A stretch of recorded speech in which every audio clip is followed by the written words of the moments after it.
Oh, my hair is just amazing, isn't it? I know, child. I feel like so far I've just been coming on here and complaining. But y'all, this is just real life. I'm not trying to sugarcoat stuff. This week has been so trying. This week has been so.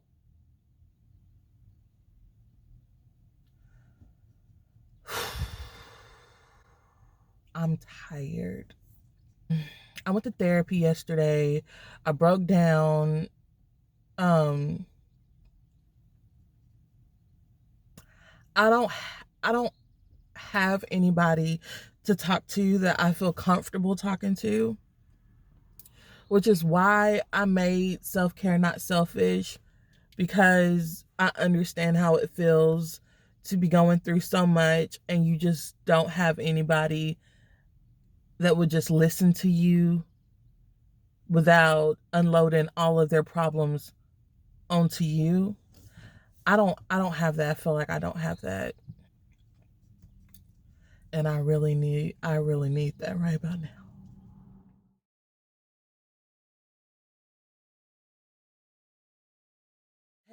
I have to live each day intentionally. And what I mean by that is I have to be mindful of my attitude. I've already talked about the words that I speak and how they create the atmosphere around me. But I also have to tell myself today's going to be a good day. Um, you're going to be amazing. You're going to be happy. But I'm going to be, as much as I'm just going to be honest, for so long, I have put on a face to make it seem like I'm okay, and I'm not. And it's so hard because I'm I'm always there for people, and you know, I always tell people um I always make sure that um I'm that safe person for people to come to. And this is why, because I know how it feels to just feel so isolated. I know how that feels. I know depression, I promise you. I do. So, if you're going through if you're going through anything right now and you feel overwhelmed, we're going to get through it. Okay? We've got to hold on to hope, and we've got to cancel out all negativity. Um Even loved ones that just don't understand.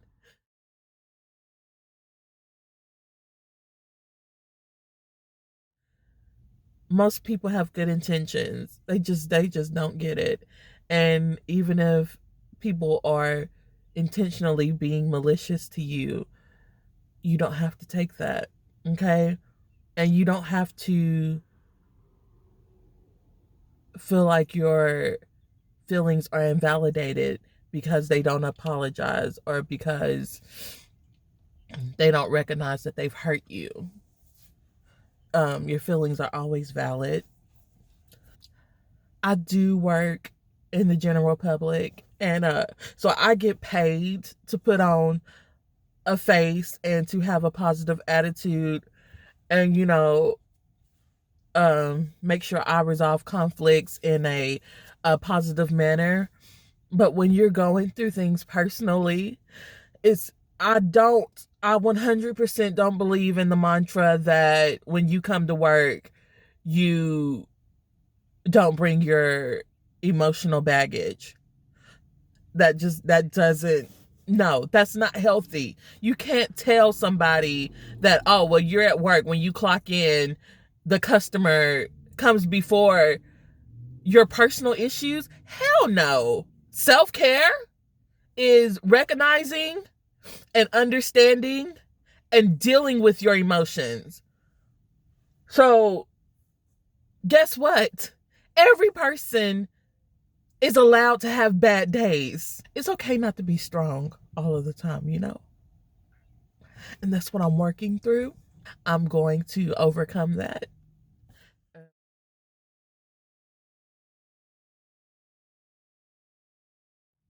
And, this is just a storm. And by storm, I mean a really tough situation, like um, a season of, you know, just problems after problems after problems. Like when you just feel like you're just drowning or either like keeping yourself barely above water to keep from drowning in all of your, excuse my language, but bullshit. Like it's just a lot. That is what I mean when I say a storm. This is just a part of the cycle of life. So my mom has always told me that either you are going through a storm, you're coming out of a storm, or you're getting ready to go through a storm. And I know that that could low key sound depressing depending on your perspective. But and this is why I'm always holding on to hope. Um I know this is gonna sound so crazy, but some of you guys will get where I'm coming from, and some of you guys will see how this is a positive moment of progress.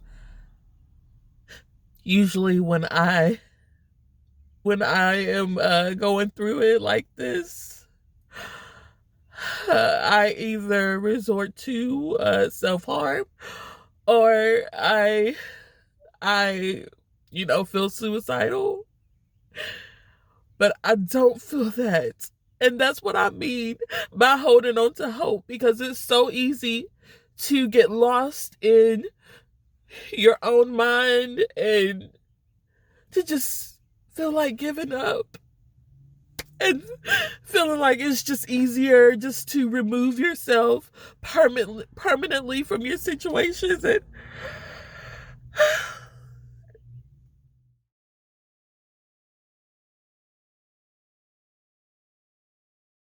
I can only think about people that I've lost to suicide personally.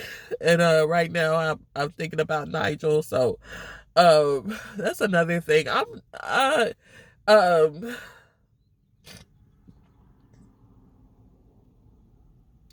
I've never dealt with grief like this. And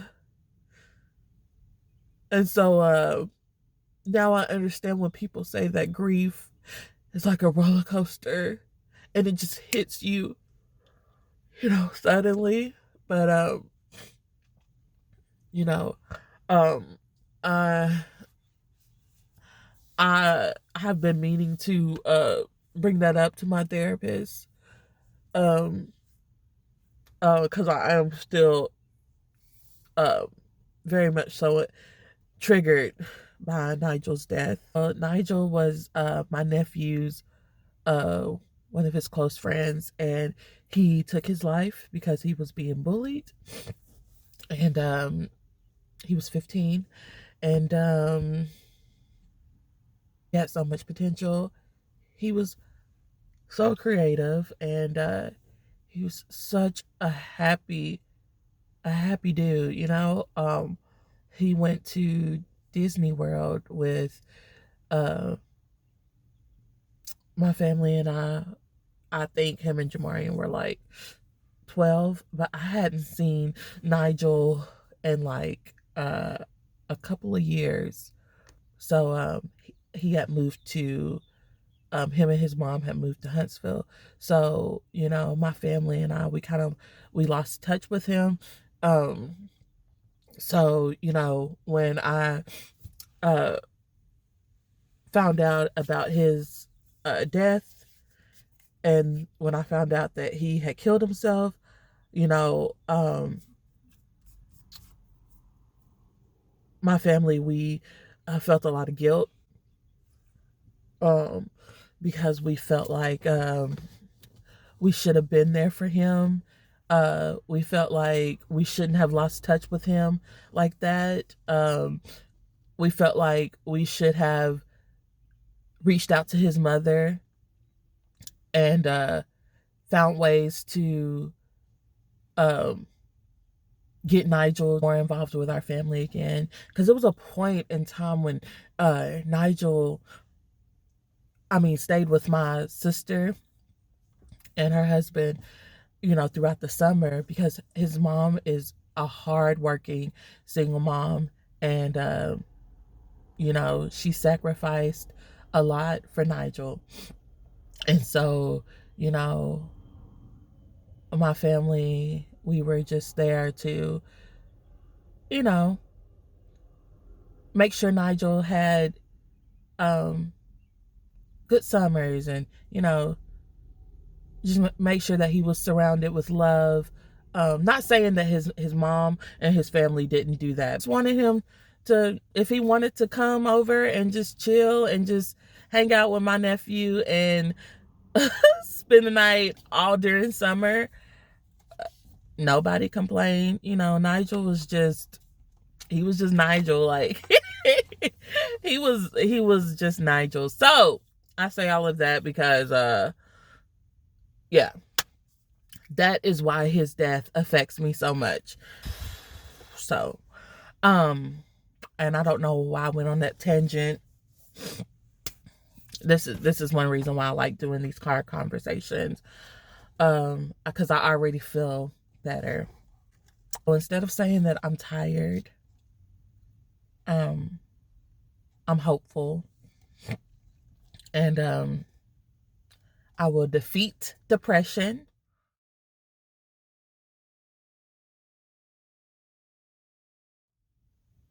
My goal is, tomorrow I'm celebrating Juneteenth. So today I think I'm going to continue to research different tribal makeup and find out more about different cultures in Africa. Because there's so many, the continent of Africa is huge, but I'm not going to go on that tangent either.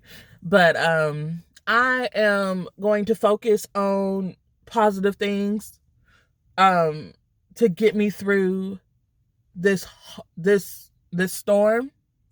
I will not allow myself to drown in my depression and anxiety and guilt and sorrow and grief. I'm not drowning, okay?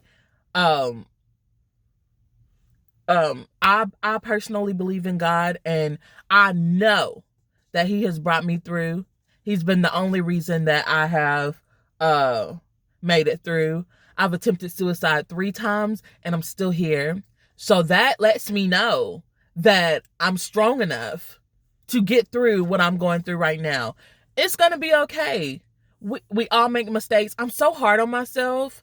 And one of my homework assignments with my therapist is to, this week, is to really focus on being my own best friend. So I'm gonna work on changing my thought process for myself, and think of how I would speak to my close friend. Because one part of self-care is treating yourself with the love that you deserve, that I deserve. I deserve to love myself because I'm worthy of that. I mess up, and just because I make the same mistakes all of the time, that's okay. That's okay. And, I'm just going to continue to pray for wisdom. And, this low time for me will only make me soar higher for the future. I'm already planning stuff to do in August and September for my self-care. Personally, concerts and getting out of this freaking state. Alabama. That's where I live. I hate this place. But removing myself from Alabama, even if it's just for the weekend, does so much for myself. It it does wonders for my mental health. I'm already in a better place. I already feel better. Thank you, Jesus. Hallelujah. I have 8 more hours to go with this shift. And we're gonna speak right now that it's gonna go by smoothly. Oh, on my next video, I'm going to talk about um what happened 2 days ago. I had a customer attempt to run me over on purpose, and not like run me over in my car. I was walking and he tried to run me over with his car. And then he joked about it. He had no remorse. But and so that's like another reason why my anxiety has been on 10. And y'all, I was just like, screw humanity. All these people are crazy. Like, I was on defense mode 100%. But I'm gonna talk about that in another video. Thank you so much for listening to me. My WOOSAH in the car. It's for me and you, okay? If you are going through anything, let me know. I know I'm going through my own crap, but I am always here for whoever needs a person, because I don't want you to feel like me. I don't want you to feel like you can't talk to nobody. And I promise, when you talk to me, I'm going to listen. If you start the conversation, if you got to start the conversation with, "Hey girl, listen, I don't need you to say nothing. I got a lot of stuff on my mind. I got a lot of shit I need to get off my chest. So sit here and listen to me." If you gotta cuss me out because you got some pent up anger and frustration from somebody else or due to another situation, bruh, book an appointment. It's free. Go to the website, book an appointment, hit your girl up. I have appointments available this evening. I'm here. I'm here. And as you can tell, my life is a mess too. So it's no judgment. It's no judgment. Thank you so much for watching. I love you. I love your support. Thank you. Please subscribe if you haven't already, because I only got like 4 subscribers. So honey, I need more. Please like this video. Please comment. Interaction with videos. The more you interact, the more you guys like this video, the more my videos will pop up under the recommended videos. And so I need that. Thank you guys. Peace and prosperity. Thank you so much for watching. Like and subscribe, and I'll see you guys in the next video.